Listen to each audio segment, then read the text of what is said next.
మావా. నేను ముందే పెట్రోల్ పోసుకోమని చెప్పిన. ఈ అడవిలో మనకి పెట్రోల్ దొరికే మార్గం ఎట్టా తెల్లదా? పెట్రోల్ చెట్లే. ఇదేంద్రా ఇది కొత్త వ్యాపారంగా ఉండదా? పెట్రోల్ చెట్లు కూడా ఉంటాయా? చదువుకోలే మీరా. కొబ్బరి చెట్టుకి కొబ్బరికాయలు కాస్తాయి, కొబ్బరికాయల నుంచి కొబ్బరి నూనె వస్తుంది. అదేవిధంగా పెట్రోల్ చెట్టుకి పెట్రోల్ కాయలు కాస్తాయి, పెట్రోల్ కాయల నుంచి పెట్రోల్ వస్తుంది. మరైతే నువ్వు కాయలు అమ్ముకుంటూ ఒకేసారి చెట్లు అమ్మేస్తున్నావా? ఇప్పుడు కాలం మారిపిండా, కాయలు కాసిన సొప్పు వెయిట్ చేసిన మళ్ళీ ఈ కొమ్మ అయితే నేరుగా పెట్రోల్ ట్యాంక్ లేసినావా, అదే లోపల కాయలు కాసి పెట్రోల్ తయారవుతా ఉంటది.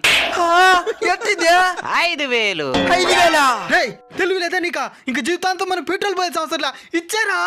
సరిందా అయిందండి. అందుకే పెద్దలు చెట్లు పేర్లని తెలిసి పెట్టుకోమనింది.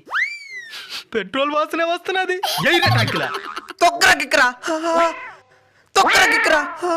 స్టార్ట్ అవ్వలేదు మావా. ఎక్కడా ఈడా? ఇక్కడేదో కారు ఆగిపోయినట్టుందా? డీజిల్ చెట్లే.